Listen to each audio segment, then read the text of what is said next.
चलिए अब हम लोग स्टार्ट करते हैं बेटा डिस्टेंस और डिस्प्लेसमेंट। तो आई होप आपको यूनिफॉर्म नॉन यूनिफॉर्म मोशन अच्छे समझ में आ गया होगा। डेफिनेशन जान लिया था हमने, ग्राफ्स उसको देख लिया था। अब बात करते हैं ये डिस्टेंस और डिस्प्लेसमेंट होता क्या है। अच्छा, यहाँ आपकी किताबों में सिर्फ डिस्टेंस लिखा होता है बेटा, ये डिस्टेंस नहीं, डिस्टेंस कवर्ड होता है।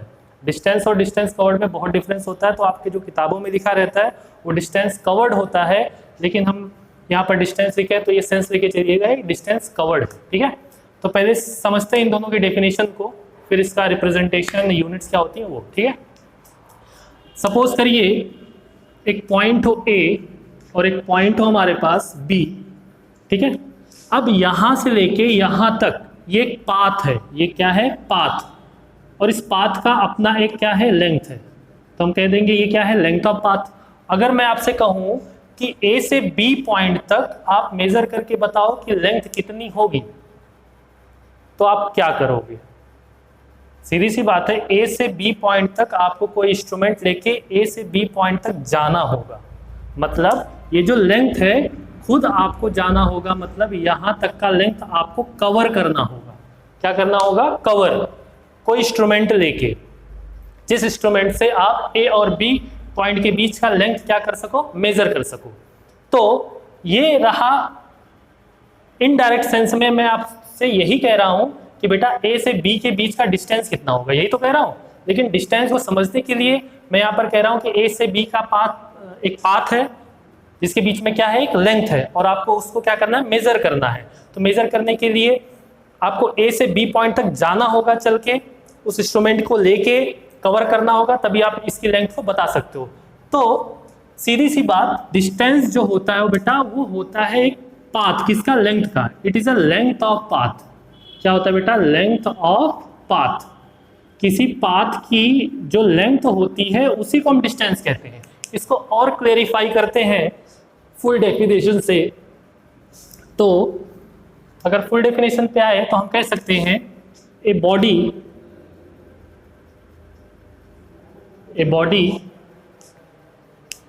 या distance is a length of path. What is distance? Distance is a length of path traveled by an object. Distance is a length of path. Distance is what beta? Length of path traveled by an object is called distance traveled by that body या distance traveled by that object।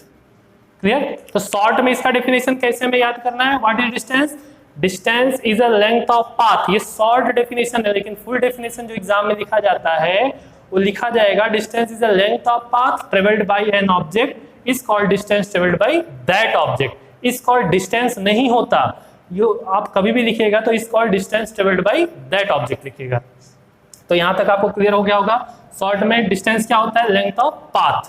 मतलब ये path पे depend करता है। Path चाहे जैसा हो, straight भी हो सकता है, कर्व भी हो सकता है, सर्कुलर भी हो सकता है। मतलब टोटली कहने का क्या मतलब हुआ कि डिस्टेंस हमेशा किस पे डिपेंड करेगा बेटा, पाथ की लेंथ पे, मतलब पाथ पे हमेशा डिपेंड करेगा। अच्छा, अब यहाँ डिस्प्लेसमेंट की बात कर दें तो डिस्प्लेसमेंट जो होता है ना बेटा वो शॉर्टकट होता है। डिस्प्लेसमेंट क्या होता है, शॉर्टकट। ये शॉर्ट में आपको समझने के लिए सिर्फ है, डिस्प्लेसमेंट सिर्फ और सिर्फ क्या होता है, एक शॉर्टकट। अब इसको एग्जांपल से समझते हैं, पहले इसको डिफाइन कर लेते हैं। ये तो हो गया डिस्टेंस का। अब डिस्प्लेसमेंट का जो डेफिनेशन बन जाएगा हो जाएगा it is minimum distance between 2 points. Minimum distance between 2 point. और शॉर्टकट इसी को तो कहते हैं जो 2 पॉइंट के बीच का सबसे कम डिस्टेंस होता है, मिनिमम डिस्टेंस, उसी को हम क्या कह देते हैं, शॉर्टकट। तो आपको अपने दिमाग में डिस्प्लेसमेंट को कैसे रखना है, शॉर्टकट के रूप में, और डिस्टेंस को कैसे रखना है, length of path. Full definition इसकी ये रही डिस्टेंस की, और फुल डेफिनेशन इसकी क्या रही है। अब ये 2 पॉइंट कह रहा है, 2 पॉइंट कौन से होने चाहिए, initial and final. Initial and final मतलब starting point and ending point. Clear. अब इनिशियल और फाइनल दोनों पॉइंट के बीच का जो मिनिमम डिस्टेंस होता है उसी को हम कह देते हैं डिस्प्लेसमेंट। ये तो रही डेफिनेशन की बात, फुल डेफिनेशन, शॉर्ट डेफिनेशन हो गई। अब हम बात करते हैं एग्जाम्पल से, इसको और अच्छे से समझने की कोशिश करते हैं कि एक्चुअल में ये डिस्टेंस और डिस्प्लेसमेंट क्या होता है। तो चलिए अब हम कुछ एग्जाम्पल लेते हैं जिसके थ्रू इसको समझते हैं। अब जैसा कि मैंने कहा था कि बेटा डिस्टेंस डिपेंड करता है उस पाथ की लेंथ पे, और पाथ कैसा भी हो सकता है। पाथ मतलब रास्ता होता है बेटा, रास्ता कैसा भी हो सकता है, सीधा, टेढ़ा, सर्कुलर, कैसा भी। लेकिन शॉर्टकट, अब इसको एग्जांपल से समझते हैं। एक पॉइंट है ए और एक पॉइंट है बी, इन दोनों के बीच का डिस्टेंस है बेटा मान लीजिए 5 किलोमीटर, ठीक है। और दूसरा एक पाथ बना है ऐसा कुछ, जाके यहाँ से यहाँ तक का डिस्टेंस है मान लीजिए 1 किलोमीटर, ये भी है 1 किलोमीटर, ठीक है। सपोज चलो 3 किलोमीटर है, 3 किलोमीटर है, ये 3 किलोमीटर है, ये 2 किलोमीटर है और ये भी 2 किलोमीटर है, ठीक है।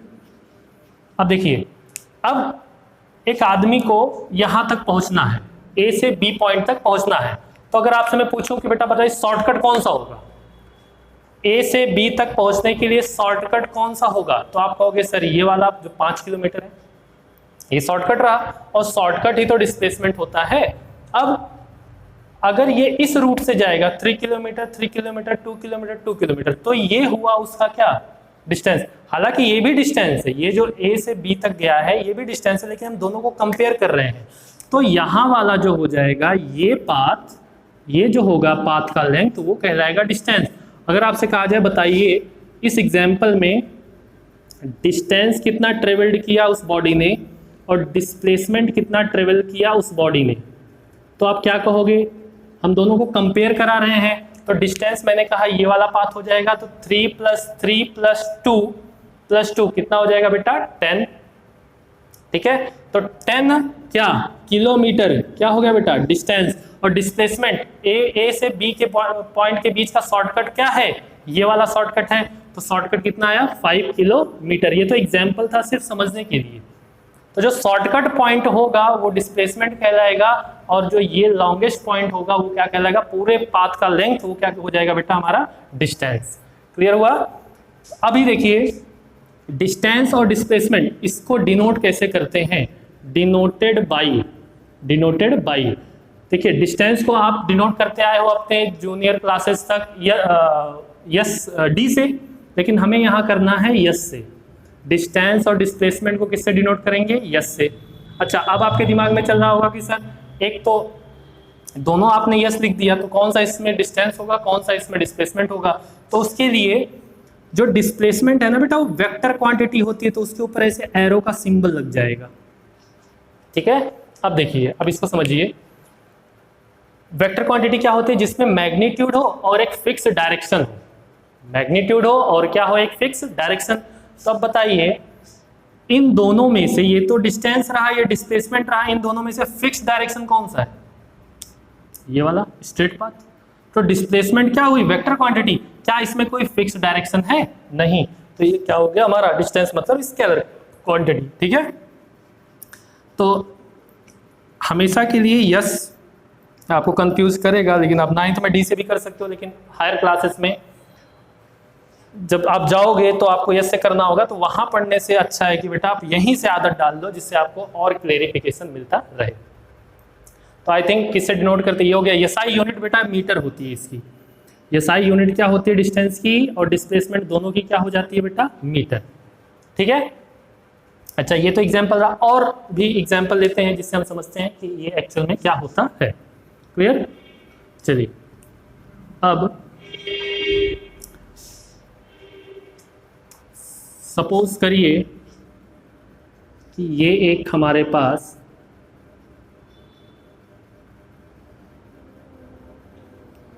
रेक्टेंगल दिख रहा है आपको, A B C D, A B C D, ठीक है। ये है 2 मीटर, ये है 2 मीटर, ये है 4 मीटर, ये है 4 मीटर, ठीक है। एक आदमी को पहुंचना है ए से डी पॉइंट तक, ए से कहाँ जाना है बेटा, डी पॉइंट तक। तो ए से डी पॉइंट तक जाने के कितने रास्ते हैं, 2 रास्ते। पहला वाला का ए से शुरू करेगा, जाएगा कहाँ, बी पे, फिर कहाँ जाएगा, सी पे, फिर कहाँ पहुंचेगा, डी पे। और दूसरा रास्ता कौन सा है, ए से डायरेक्ट चला जाएगा किस पे, डी से। और ए से डी वाला जो है बेटा वो क्या है, शॉर्टकट है। ठीक है, अब देखिए आपको क्लियर हो गया होगा कि इसमें डिस्टेंस क्या है और डिस्प्लेसमेंट क्या है। अगर आपसे पूछा जाए डिस्टेंस और डिस्प्लेसमेंट बताइए कितना होगा, तो आप बता सकते हो बड़े आसानी से। क्यों, क्योंकि ए से बी, बी से सी, सी से डी, 2 + 4 6 + 2 कितना हो गया बेटा, 8 मीटर। 8 मीटर क्या आ गया, डिस्टेंस, और डिस्प्लेसमेंट कितना आ जाएगा, 4 मीटर। क्लियर, यही तो है शॉर्ट।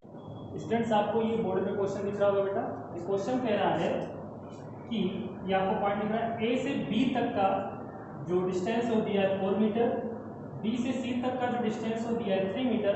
आपसे पूछ रहा है कि ए से सी तक, ए टू सी तक का आप बताइए कि डिस्टेंस कितना होगा और डिस्प्लेसमेंट कितना होगा। कहाँ से बेटा, ए से सी तक। ठीक है, सपोज करें कि ये नाम, ठीक है, अब आपसे क्वेश्चन पूछ रहे हैं, ठीक, कह रहा है ए से सी तक का आप डिस्टेंस और डिस्प्लेसमेंट बताओ। तो डिस्टेंस के लिए आप नॉर्मली आप चल सकते हो कि ए टू सी जाने के लिए पहले हमें चलना पड़ेगा ए से बी तक 4 मीटर + 3 मीटर। तो हम यहाँ लिख सकते हैं 4 metre + 3 metre is equal to what बेटा, 4 + 3 कितना हो गया, 7 मीटर। ये तो आ गया क्या, डिस्टेंस। अब कह रहा है डिस्प्लेसमेंट, तो ए से सी तक का जो शॉर्टकट होगा वो कितना होगा बेटा, ये रहा आपका शॉर्टकट। ठीक है, अब इसको निकालने के लिए, क्योंकि ये ट्रायंगल बन चुका है, तो पाइथागोरस थ्योरम से हम चल सकते हैं। अगर हमें AC फाइंड करना है तो पाइथागोरस थ्योरम आपको पता है बेटा कि AC² हो जाएगा AB² + BC²। तो यहाँ पर किया गया है। फिर AC = आ जाएगा कितना बेटा, जब AC होगा तो स्क्वायर वहां जाएगा तो हो जाएगा क्या, √। AB कितना है 4 और BC कितना है बेटा 3। तो जब हम इसको सॉल्व करेंगे ये हो जाएगा 4 4 जा 16 और 3 जा 9, √। कितना आ गया बेटा 25। तो AC की वैल्यू कितनी आ गई, 5 मीटर। तो डिस्प्लेसमेंट यहाँ कितना हो गया बेटा, आंसर सीधा 5 मीटर। So simple. तो ऐसे हम डिस्प्लेसमेंट निकाल सकते हैं। और क्वेश्चन से समझते हैं जिससे आपको और क्लियरिटी मिल सके। चलिए देखें, अब एक सपोज करना है आपको कि एक सर्कुलर ट्रैक है। क्या है, सर्कुलर ट्रैक। इस सर्कुलर ट्रैक से कोई एक बंदा है जो ए पॉइंट से स्टार्ट करता है रनिंग करना, ए से स्टार्ट करता है, ए से क्या करता है स्टार्ट, और ए पे ही आके कर देता है फिनिश। ये एक है सर्कुलर ट्रैक। क्या है, सर्कुलर ट्रैक है विथ रेडियस स्मॉल r। इसका रेडियस कितना दिया बेटा, स्मॉल r। आपसे पूछ रहा है ए से स्टार्ट किया दौड़ना, दौड़ेगा, फिर ए पे आके फिनिश कर दिया, 1 राउंड लिया इसने। ठीक है, एक राउंड के लिए कह रहा है कि बताइए ए टू ए, जब ए से ए जाएगा तो डिस्टेंस कितना होगा और डिस्प्लेसमेंट कितना होगा। सिंपल। तो आप पॉज करके इसको सॉल्व कर सकते हैं, नहीं तो मैं कर रहा हूँ। देखें, अब यहाँ पर अगर आपको निकालना है डिस्टेंस, तो टोटल पाथ, ठीक है, ये जो लेंथ का पाथ होगा, जो ये लेंथ है इसका, ये जो आर दिख रहा है पूरा ये पाथ, ये हो जाएगा 2πr। क्या हो जाएगा बेटा, 2πr। तो ये 2πr ही, r क्या है इसका रेडियस है, और हमें पता है सर्कल की प्रॉपर्टीज हमने पढ़ी है। तो 2πr टोटल जो इसका लेंथ होगा ये r का, वही हो जाएगा क्या बेटा, 2πr क्या, डिस्टेंस। अब कह रहा है डिस्प्लेसमेंट। तो डिस्प्लेसमेंट क्या होता था, distance between, minimum distance between 2 point. तो मिनिमम डिस्टेंस बिटवीन 2 पॉइंट बताइए, ए से स्टार्ट किया और ए पे फिनिश कर दिया। ए से स्टार्ट कर रहा है, ए पे फिनिश कर रहा है, तो मिनिमम डिस्टेंस कितना होगा, 0, क्योंकि ए ही स्टार्टिंग पॉइंट है और ए ही फिनिशिंग पॉइंट है। तो यहाँ पर डिस्प्लेसमेंट हम कह सकते हैं क्या हो जाएगा बेटा, 0। Is that clear. चलिए, अब ये तो फर्स्ट क्वेश्चन था। अब मैं इसी को कन्वर्ट कर रहा हूँ और सिस्टम में। मान लीजिए ए से स्टार्ट किया और बी पे आके फिनिश कर दिया।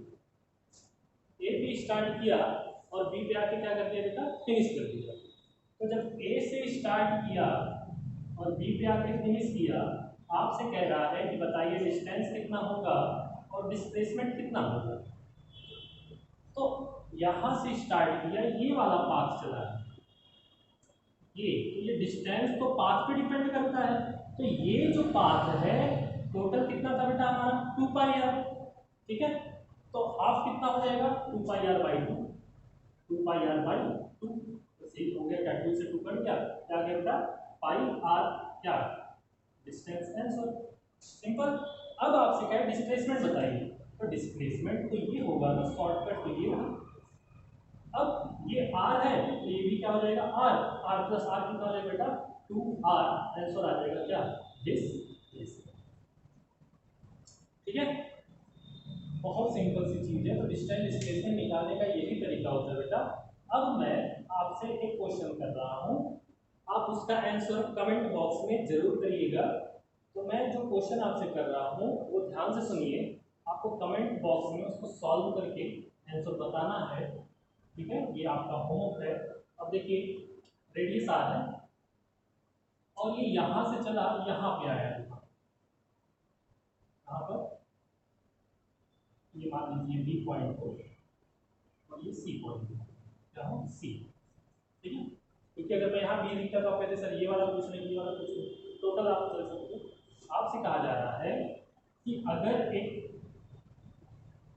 कोई लड़का है, बॉय है, कोई भी है जो ए से स्टार्ट करता है और सी पे आके फिनिश करता है, ए से स्टार्ट करता है और सी पे आके फिनिश करता है, ठीक है। आपसे पूछ रहा है कैसे, ए से स्टार्ट किया, ए से स्टार्ट किया, फिर कहाँ जाएगा बी पे, बी से कहाँ जाएगा सी पे। आपसे पूछ रहे बताइए डिस्टेंस कितना होगा और डिस्प्लेसमेंट कितना होगा। अपना आप क्वार्टर कर सकते हो, जो भी आपके दिमाग में चल रहा हो आप ट्राई करिए। ट्राई करने के बाद उसका आंसर कमेंट बॉक्स में लिख के बताइए कि इसका आंसर कितना आने वाला है, ठीक है। तो डिस्टेंस और डिस्प्लेसमेंट में और भी हम कई क्वेश्चन लेंगे, लेकिन हम अपने टॉपिक को और आगे कंटिन्यू कर रहे हैं, ठीक। अब डिस्टेंस डिस्प्लेसमेंट में यही थोड़ा सा रोक के अब आगे हम कंटिन्यू करते हैं। तो हमें डिस्टेंस और डिस्प्लेसमेंट के बारे में चीज़ें कुछ पता चली बेटा। अब हम बात करते हैं इसके आगे का, जो है काइनेमेटिक्स में। काइनेमेटिक्स क्या होता है, डायनेमिक्स क्या होता है, वो हम आपको बताएंगे जरूर, लेकिन उससे पहले कुछ पॉइंट आपको पढ़ना है। जैसे यहाँ पढ़ना है आपको बेटा स्पीड, पढ़ना है आपको speed and velocity, speed and velocity, बहुत सिंपल सी चीज़ है। अभी ध्यान से देखते जाओ, आपने लोअर क्लास में पढ़ा होगा, आपको याद भी होगा, स्पीड इज इक्वल टू होता है डिस्टेंस अपॉन टाइम, होता है बिल्कुल सही, कुछ नहीं करना है। स्पीड इज इक्वल टू क्या होता है बेटा डिस्टेंस अपॉन टाइम, ठीक है। तो याद रखिए अभी हमने पढ़ा है डिस्टेंस, क्या पढ़ा है डिस्टेंस और क्या पढ़ा बेटा, हमने पढ़ रखा है डिस्टेंस और पढ़ रखा है डिस्प्लेसमेंट, डिस्प्लेसमेंट, डिस्टेंस और डिस्प्लेसमेंट हमने पढ़ रखा है। कुछ नहीं करना है, डेफिनेशन देखो, फिजिक्स में हमेशा जो डेफिनेशन बनती है बेटा फॉर्मूले से बना सकते हो, बहुत आसान है। फॉर्मूले से डेफिनेशन भी बन जाएगा और यूनिट भी निकल आएगी। तो फिजिक्स में एक तीर से हम तीन निशाने मारते हैं। जैसे डेफिनेशन से अगर आपको इसमें डेफिनेशन बनाना है तो अब distance travelled by a body या distance travelled by a object in per unit time, ये क्या है पर ना, per unit time, distance travelled by an object in per unit time is called its speed, simple. अच्छा ये क्यों लिखा मैंने, कुछ नहीं, डिस्टेंस को पर यूनिट टाइम इसमें कवर करा दो स्पीड बन जाएगा, और डिस्प्लेसमेंट को पर यूनिट टाइम इसमें कवर करा दो तो क्या बन जाएगा बेटा वेलोसिटी। तो हम कह देंगे displacement per unit time, a body displacement covered by a body in per unit time is called what velocity, simple सी बात। ये तो एक तरीका हुआ डेफिनेशन बताने का। अच्छा अब इसको किससे डिनोट किया जाता है, डिनोटेड बाय, स्पीड को डिनोट करते हैं बेटा v से। अब दिमाग में चलो यस से करते सर, आप 9th लेवल पे कर सकते हो, लेकिन आदत डालें जो आपको हमेशा के लिए करना है। तो बेटा v से यहाँ करेंगे, v इक्वल टू हमने पीछे से सीखा है कि डिस्टेंस को करते हैं s से और टाइम को करते हैं t से। तो v equal to s by T, इसका हैबिट आप बनाएंगे। वेलोसिटी, वेलोसिटी को v वेक्टर से करते हैं और डिस्प्लेसमेंट होता है vector quantity upon t। So simple, ठीक है। ये अभी लगाना बहुत जरूरी है, बाद में आप क्या कर सकते हो, ना लगाओ, खाली लिख दो कि हाँ ये वेलोसिटी है, स्टेटमेंट दे दोगे तो भी वो राइट होगा। अब देखें, अब यूनिट निकालना है, तो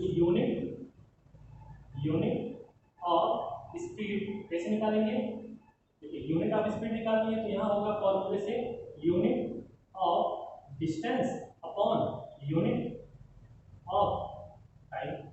क्लियर, तो हो जाएगा unit of speed is equal to distance unit पीछे देखा था, एसआई यूनिट में हमेशा लिखेंगे, किसमें लिखेंगे, एसआई यूनिट में, क्योंकि हमने पीछे पढ़ रखा है एसआई यूनिट क्यों जरूरी है हमारे लिए। मीटर अपॉन सेकंड, मतलब हम इसे कह सकते हैं मीटर पर सेकंड, या तो कह सकते हैं metre into second inverse. Clear हो गया, तो गेस करिए उसका भी तो सेम यूनिट आएगा बेटा, क्यों, क्योंकि डिस्प्लेसमेंट का मीटर और टाइम का सेकंड, तो इसका भी हो जाएगा मीटर पर सेकंड या metre into second inverse. SI unit आपको याद रखना बहुत जरूरी है, क्यों, अगर आपसे कह रहा है कि 10 मीटर पर सेकंड लिखा है या कह रहा है 10 मीटर इनटू सेकंड इनवर्स लिखा है, आपसे पूछ लेगा इसका मतलब आप क्या समझ रहे हैं। इसके मतलब पे आने से पहले थोड़ा सा हम देखते हैं, आप थोड़ा आइडिया फॉर्म करिए बेटा कि इस स्पीड में और इस वेलोसिटी में मेन डिफरेंस आपको क्या दिख रहा है। यहाँ डिस्टेंस और वहाँ डिस्प्लेसमेंट है, डिस्टेंस और डिस्प्लेसमेंट में मेन डिफरेंस डायरेक्शन का होता है। जी हाँ, अगर मैं कहूँ कि एक बाइक है जो 10 मीटर पर सेकंड से जा रही है, एक बाइक है जो 10 मीटर पर सेकंड से क्या हो रही है बेटा, जा रही है, और फिर मैं कह रहा हूँ कि एक बाइक है जो 10 मीटर पर सेकंड से ईस्ट डायरेक्शन में जा रही है, तो जो मैं डायरेक्शन दिया ना वो मैंने वेलोसिटी बताई, और जो मैंने जिसमें मैंने डायरेक्शन नहीं दिया वो मैंने क्या कहा बेटा, स्पीड का। तो दोनों में समझने के लिए अगर पर्टिकुलर आपको डायरेक्शन मिल जाए तो कहोगे कि वेलोसिटी, देखो मेन डिफरेंस तो डायरेक्शन क्या बेटा, अगर डायरेक्शन है तो वेलोसिटी है, डायरेक्शन नहीं है तो वही चीज़ क्या हो जाएगी हमारे लिए, स्पीड। So simple. अब आपसे कह रहा है बताइए क्या है, इसमें तो डायरेक्शन है नहीं, तो ये यूनिट थोड़ा सा आपको कंफ्यूज कर सकती है। दोनों चीज़ें देखो बेटा, ये मीटर पर सेकंड को और मीटर इनटू सेकंड इनवर्स को, क्यों, क्योंकि जब ये सेकंड ऊपर जाएगा मल्टीप्लाई में करोगे तो यहाँ प्लस है कि पावर 1 प्लस है तो यहाँ क्या हो जाएगा माइनस, तो कंफ्यूज करने के लिए देता है। तो आप कह सकते हो अगर तुमसे कोई पूछे कि बताओ इस स्टेटमेंट से आप क्या समझ रहे हो, 10 मीटर पर सेकंड या 10 मीटर इनटू सेकंड इनवर्स, तो आप कहोगे कि ये स्पीड दिया है। क्या दिया है, स्पीड। अगर मैं ये कहता कि लिखा हो 10 metre per second in east direction, तो आप इस स्टेटमेंट से क्या समझ रहे हो, मैग्नीट्यूड और डायरेक्शन, तो आप कहोगे कि सर ये वेलोसिटी। तो यूनिट का काम बहुत है बेटा, तो इसको ध्यान से आपको देखना है, ठीक है। अच्छा याद रखें, अब अगर आपसे कुछ क्लियरेंस और मैं करूं तो आप थोड़ा सा डिफ्रेंशिएट भी कर सकते हैं। हम आपसे डिफ्रेंशिएट पूछा जाता है कि स्पीड और वेलोसिटी में डिफ्रेंशिएट करके बताइए, डिफरेंस लिखिए 2-3 पॉइंट। तो एक तो डेफिनेशन इसका डिफरेंस हो गया बेटा, और देखो डिस्टेंस स्केलर होता था तो स्पीड भी क्या हो जाएगा, स्केलर क्वांटिटी। क्यों होगा, क्योंकि सिर्फ इसके पास क्या है, मैग्नीट्यूड। आपसे पूछे कि स्पीड क्यों स्केलर है, आंसर क्या होना चाहिए आपका, क्योंकि इसके पास सिर्फ क्या है, मैग्नीट्यूड, डायरेक्शन नहीं है, इसीलिए क्या है बेटा, स्पीड। अब वेलोसिटी कौन सी क्वांटिटी हो जाएगी बेटा, वेक्टर। क्यों, क्योंकि इसके पास डायरेक्शन। क्लियर हो गया, ये भी डिफरेंस आप देख सकते हो। अब याद रखें कि जैसे मान लो कोई पॉइंट है ए और एक कोई पॉइंट है बी, यहाँ से बंदा गया 5 मीटर, मान लो गया वो 4 मीटर और 2 सेकेंड में, आपसे कहे कि बताइए ए से बी तक का स्पीड, कितने स्पीड से गया होगा, ए से बी तक का डिस्टेंस दिया है 4 मीटर और वहाँ तक वो पहुँचा 2 सेकेंड। आपसे कोई पूछे स्पीड बताओ कितना होगा, डिस्टेंस कितना है, 4/2 कितना होगा बेटा, 4/2 कितना हो जाएगा, 2 मीटर पर सेकेंड, मतलब 2 मीटर पर सेकेंड इसकी क्या होगी, रफ्तार, स्पीड होगी। अब आपसे कोई पूछे बताओ बेटा वेलोसिटी, वेलोसिटी भी तो यही हो जाएगी सेम। दोनों आया कि नहीं सेम आया, क्यों, क्योंकि यहाँ से यहाँ तक का डिस्टेंस जब 4 मीटर है तो डिस्प्लेसमेंट भी तो 4 मीटर ही होगा, क्योंकि पाथ कैसा है, स्ट्रेट। जब पाथ हमारा स्ट्रेट लाइन होता है बेटा तो मैग्नीट्यूड डिस्टेंस और डिस्प्लेसमेंट का सेम हो जाता है। जब मैग्नीट्यूड डिस्टेंस और डिस्प्लेसमेंट का सेम होगा तो स्पीड और वेलोसिटी का भी मैग्नीट्यूड क्या हो जाएगा, सेम। कौन से कंडीशन पे, जब हमारा पाथ कैसा होगा बेटा, स्ट्रेट होगा। ये पॉइंट को आपको दिमाग में अच्छे से रखना है। बात क्लियर हो गई। चलिए अब आगे कह रहा है, अब एक क्वांटिटी और जान लेते हैं और अच्छे से। आपसे कहे एक होता है ना बेटा एवरेज स्पीड। क्या होता है एवरेज स्पीड? कुछ नहीं करना है, जहां आपने फॉर्मूला लिखा है वो लिख दो, total distance upon total time taken. Total distance upon total time taken. क्यों? क्योंकि मान लीजिए कहा कि 1 सेकंड में कोई बॉडी 2 मीटर गई, फिर दूसरे सेकंड में कोई बॉडी 4 मीटर गई, फिर तीसरे सेकंड में वही बॉडी 6 मीटर गई। आपसे कहें कि बताओ स्पीड क्या होगा, यहाँ स्पीड नहीं, क्या निकलेगा बेटा, एवरेज स्पीड। क्या निकलेगा बेटा, एवरेज स्पीड। क्या निकलेगा यहाँ पर, एवरेज स्पीड। कैसे निकलेगा एवरेज स्पीड? आप क्या करोगे यहाँ पर, total distance 2 + 4 + 6 upon total time taken 1 + 2 + 3 divide कर दोगे, आंसर आ जाएगा।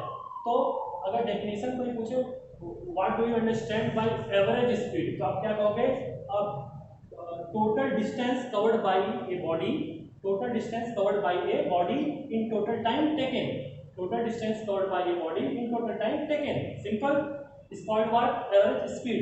आपसे कोई पूछे बताइए एवरेज वेलोसिटी क्या होती है, तो आप क्या कहोगे, यहाँ पे टोटल लगा दो, टोटल डिस्प्लेसमेंट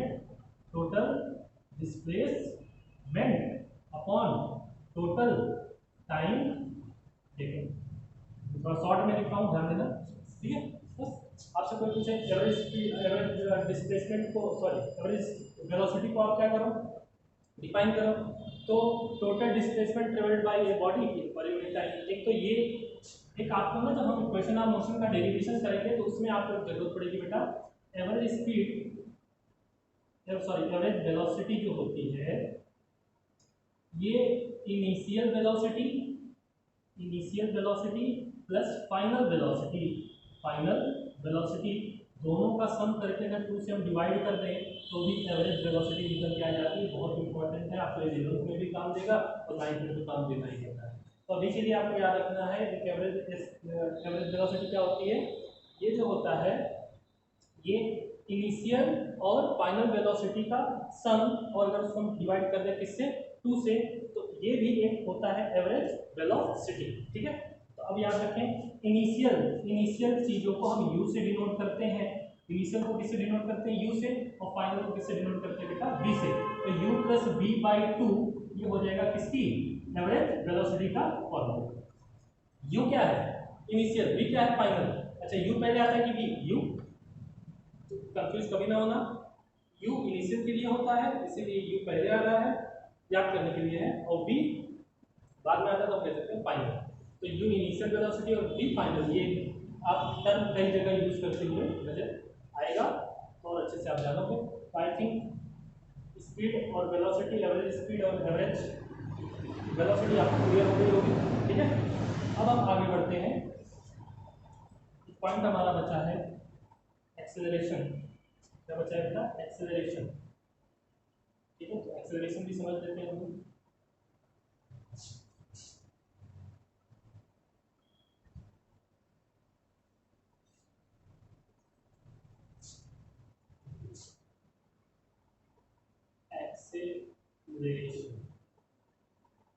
एक्सेलरेशन क्या होता है, ये होता है rate of change in velocity, rate of change in what बेटा, वेलोसिटी। अब इसको समझने की कोशिश करिए, क्या है rate of change in velocity. Bike आपने देखा होगा चलाते सबको, या आपने भी ड्राइव किया होगा, तो अभी आपने उसमें एक्सेलरेटर देखा होगा। एक्सेलरेटर होता है उसमें, इसमें बाइक्स में, जितना उस एक्सेलरेटर को आप एक्सेलरेट करते हो देखिए वर्ड से ही पता चल रहा है, एक्सेलरेटर को आप क्या करते हो बेटा, एक्सेलरेट, मतलब ये बाइक है आपकी, जितना इसको एक्सेलरेट अप साइड करोगी उतनी तेज बॉडी आगे की तरफ जाती है, जितना डाउन करोगे उतना कम होती है। तो अगर मैं कहूँ कि आप एक बाइक फिक्स डायरेक्शन में लेके जा रहे हो और एक्सेलरेटर अपना क्या कर रहे हो, इंक्रीज कर रहे हो, तो फिक्स डायरेक्शन कहा तो स्पीड का बात यहाँ होगा नहीं, और एक्सेलरेटर को अपने इंक्रीज कर रहे हो तो मैग्नीट्यूड भी आया, कितना इंक्रीज, 50 किलोमीटर से जा रहे थे 60 पे चले गए, 70 पे चले गए, इंक्रीज कर रहे हो तो मैग्नीट्यूड आया, डायरेक्शन आया। तो क्या चेंज हो रहा है, वेलोसिटी चेंज हो रहा है ना, वही जिस रेट से वेलोसिटी चेंज होती है बेटा, जिस रेट से वेलोसिटी में चेंजेस आते हैं, चाहे अप डाउन आए, चाहे अप हो चाहे डाउन हो, मतलब चाहे बढ़े या घटे, चाहे इंक्रीज करे चाहे डिक्रीज करे, यहाँ दोनों सेंस है। तो इसका पॉइंट हम देखेंगे कि जब इंक्रीज होता है तो क्या कहते हैं और जब डिक्रीज होता है तो क्या कहते हैं। लेकिन एक चीज आप क्लियर कर लीजिए यहाँ पर कि ये कह रहा है कि rate of change in velocity, मतलब जब आप उस एक्सेलरेटर को इंक्रीज कर रहे हो डिक्रीज कर रहे हो, जो वेलोसिटी में चेंज आ रहा है ना उसी को हम क्या कह देते हैं, एक्सेलरेशन। So simple. और आप डेफिनेशन में ऐड कर सकते हो rate of change in velocity in per unit time, in per unit time या fix in a fixed interval of time. आप डेफिनेशन में इसको ऐड कर लेना तो फुल डेफिनेशन आपकी क्लियर हो जाएगी। क्लियर? तो चलिए अब हम देखते हैं कि आपको क्या कहते हैं, rate of change in velocity, ये तो डेफिनेशन हो गया, आप ऐड कर सकते हो, टाइम वाला ऐड कर देना इसमें। अब हम बात करते हैं इसके फॉर्मूले की। तो एक्सेलरेशन इज इक्वल टू हो जाएगा change in velocity, change in velocity upon time taken या टाइम टेकन। ठीक है, ये तो हो गया क्या इसका फॉर्मूला। ठीक है, डेफिनेशन से फॉर्मूला बना।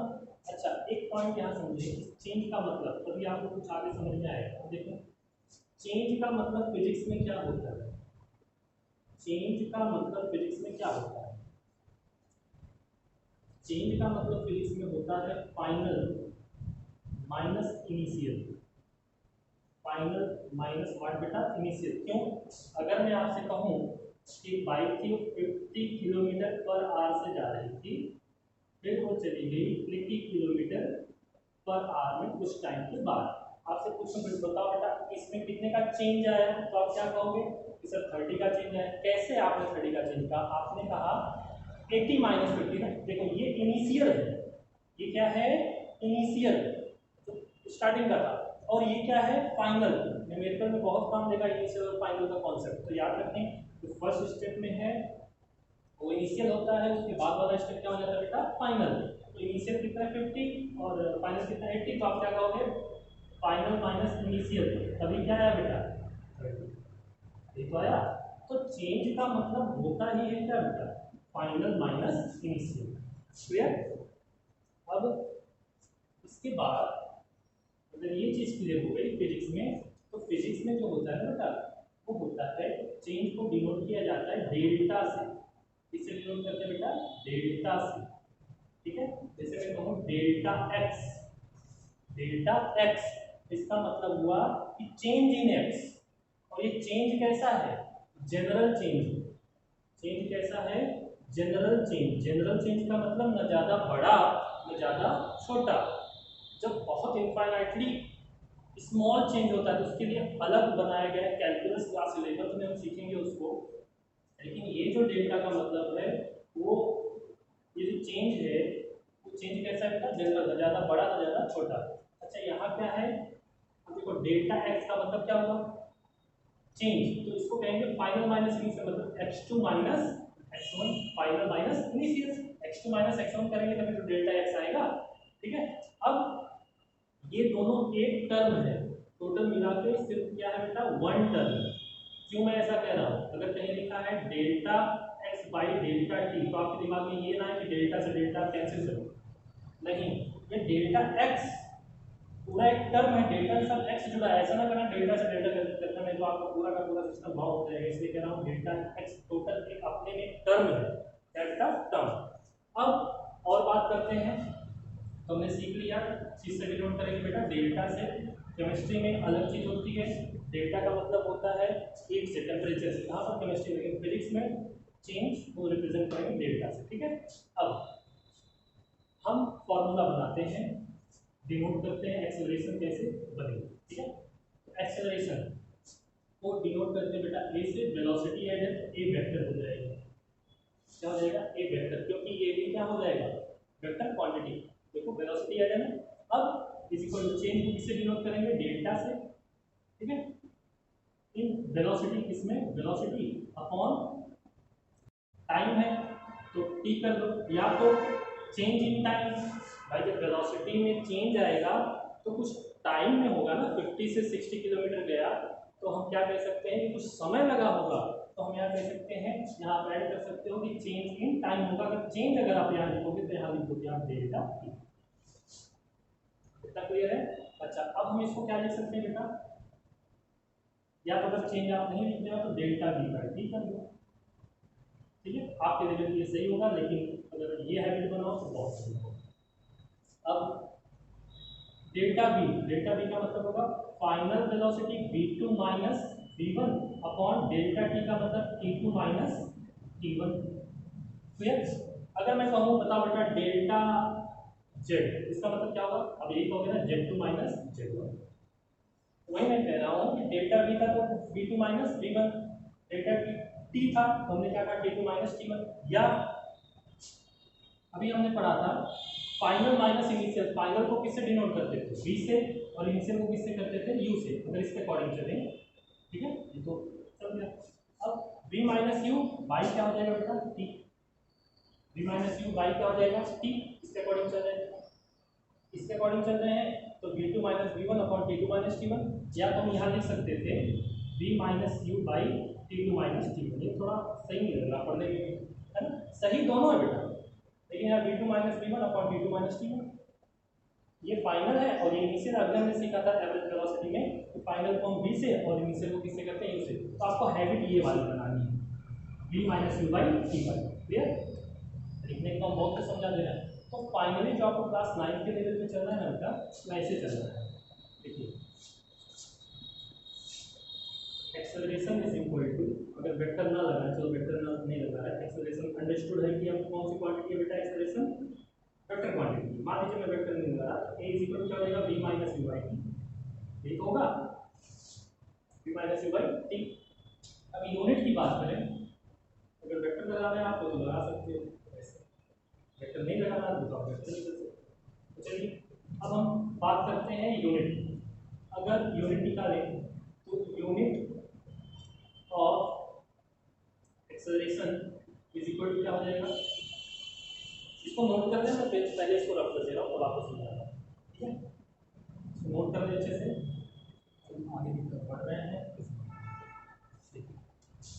अब unit of acceleration is equal to हो जाएगा यूनिट ऑफ, बेटा चेंज की तो कोई यूनिट होगी नहीं, तो बचा क्या velocity, unit of velocity upon unit of time, ठीक। यहाँ लिख सकते हैं unit of acceleration is equal to, velocity की यूनिट क्या होती है मीटर पर सेकंड, टाइम की क्या होती है अपॉन सेकंड, तो वो क्या जाएगा बेटा metre per second square, metre per second क्या हो जाएगा स्क्वायर, या तो हम लिख सकते हैं इसको क्या मीटर इनटू सेकंड की पावर -2 लिख सकते हैं ना, क्योंकि सेकंड नीचे है जब जाएगा ऊपर, देखो सेकंड नीचे है, डिवाइड में है 2 है, यहाँ प्लस में तो ऊपर जाएगा माइनस में हो जाएगा, तो इसको भी लिख सकते हैं। अब अगर कह रहा है कि लिखा है 10 मीटर पर सेकंड स्क्वायर, ये लिखा है, आपसे कह रहा है what do you understand by this, आप क्या कहोगे कि ये एक्सेलरेशन दिया है, तो यूनिट से हमें पता चलता है कि कौन सी क्वांटिटी है, कौन सी फिजिकल क्वांटिटी है, क्लियर। अब देखो इसको और थोड़ा डीप में समझते हैं, 10 मीटर पर सेकंड स्क्वायर का मतलब क्या है, 10 मीटर पर सेकंड स्क्वायर का मतलब क्या है। अब ये कह रहा है, देखो इसको ऐसे लिख सकते हैं 10 मीटर पर सेकंड, ध्यान दीजिए थोड़ा सा, और समझने लायक है ये चीज, कह रहा है 10 मीटर पर सेकंड स्क्वायर का मतलब क्या होगा, यही तो होगा 10 मीटर पर सेकंड। अब ये मीटर पर सेकंड क्या है, वेलोसिटी, देखो वेलोसिटी अपॉन टाइम का सेकंड, तो 10 मीटर पर सेकेंड स्क्वायर को ऐसे भी लिख सकते हैं ना अभी। अच्छा, इसका मतलब क्या हुआ, इसको थोड़ा फील करें। ये कह रहा है कि इसका मतलब हुआ कि जो पर सेकेंड में, हर एक सेकेंड में, पर सेकेंड, पर का मतलब क्या होता है, 1 यूनिट, जो हर एक सेकेंड में 10 मीटर पर सेकेंड का चेंज ला दे। एक सेकेंड में चेंज आया कितने का, 10 मीटर पर सेकेंड का, तो दूसरे में कितना आ जाएगा अगर इंक्रीज हो रहा है, 20 मीटर पर सेकेंड का, तीसरे में कितना हो जाएगा, 30 मीटर पर सेकेंड का। देखो पर सेकेंड कितना कितना बढ़ रहा है, 10 का। तो 10 मीटर पर सेकेंड स्क्वायर का मतलब हुआ कि वो हर एक सेकेंड में 10 मीटर पर सेकेंड वेलोसिटी का चेंज ला देगा। अंडरस्टूड? तो ये मतलब होता है। अच्छा, इस मतलब को याद रखना बेटा, क्योंकि आप पढ़ते जाओगे कुछ समझोगे बेकार है, इसका यूज बहुत आएगा। कुछ कॉन्सेप्चुअल स्टडी करेंगे तो उसमें और अच्छे से इसको समझेंगे इसका यूज क्या है। सर आपने ये बताया, मीनिंग समझना बहुत जरूरी है। तो आई थिंक आपको डेफिनेशन, यूनिट और ये सारी चीजें क्लियर हो गई होगी। अच्छा, टाइप्स ऑफ एक्सेलरेशन की बात करते हैं। टाइप्स ऑफ एक्सेलरेशन की बात करते हैं पहले।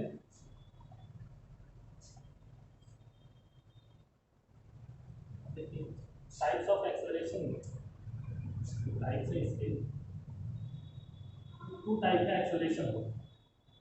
अब देखो, अपने बाइक का एक्सेलरेटर आप एक्सेलरेट अप साइड कर रहे थे तो इंक्रीज हो रहा था, डाउन साइड कर रहे तो क्या हो रहा था, डिक्रीज। तो यहाँ पर दो होगा, एक होगा positive acceleration, positive acceleration short में लिख रहा हूँ बेटा, ठीक है, और एक होगा निगेटिव एक्सेलरेशन, निगेटिव एक्सेलरेशन। तो अब इसका मतलब जाने, पॉजिटिव एक्सेलरेशन का मतलब क्या, जब वेलोसिटी क्या करे, इंक्रीज करे। जब वेलोसिटी क्या करे बेटा, इंक्रीज, तो उसे क्या कह देंगे, पॉजिटिव एक्सेलरेशन। अब जब वही वेलोसिटी हमारी क्या कर जाए, डिक्रीज, क्या कर जाए, डिक्रीज, तो उसे कह देंगे निगेटिव एक्सेलरेशन। इसका दो और नाम है, निगेटिव एक्सेलरेशन का दो और नाम है। एक नाम है रिटार्डेशन, क्या है, रिटार्डेशन, और दूसरा नाम है डिसेलरेशन, डिसेलरेशन। ये याद रखना, रिटार्डेशन या डिसेलरेशन या नेगेटिव एक्सेलरेशन को बात देखिए कि डेफिनेशन यही, जब वेलोसिटी क्या होगा, डिक्रीज। मान लीजिए कार जा रही थी आगे, एक बच्चे को देखा, कार पे ब्रेक लगी, तो उसका एक्सेलरेशन क्या होगा, पॉजिटिव की निगेटिव, निगेटिव एक्सेलरेशन। तो आप कह दो कि निगेटिव एक्सेलरेशन या रिटार्डेशन या डिसेलरेशन। क्यों, क्योंकि कार पे ब्रेक लगेगी तो उसका वेलोसिटी डिक्रीज होगा, और जब आप उसको एक्सेलरेट करोगे तो उसकी वेलोसिटी क्या होगी, इंक्रीज होगी, तो कह देंगे पॉजिटिव एक्सेलरेशन। अगर कहीं लिखा है -5 मीटर पर सेकेंड स्क्वायर, इसका मतलब है ये निगेटिव एक्सेलरेशन है, मतलब बाइक पे या किसी कार में भी जा रही है, उस पर ब्रेक लगा है या उसकी वेलोसिटी क्या होगी, डिक्रीज। तो ये हो गया एक्सेलरेशन का कंप्लीट वर्जन। ठीक, तो इसके बाद हमें थोड़ा सा बेटा ग्राफ समझना है, ठीक है। लेकिन ग्राफ से पहले हम इक्वेशन ऑफ मोशन को आपको दे रहे हैं कि इक्वेशन ऑफ मोशन क्या होता है, वही मेन यूज है हमारे इस पूरे चैप्टर में, ठीक है। उस इक्वेशन ऑफ मोशन क्या है, इक्वेशन ऑफ मोशन की डेफिनेशन क्या है, उसको भी हम बता रहे हैं। लेकिन थोड़ा सा पहले आप इसके पॉइंट जान लीजिए, दो चीजें जो है काइनेमैटिक्स और डायनेमिक्स। काइनेमैटिक्स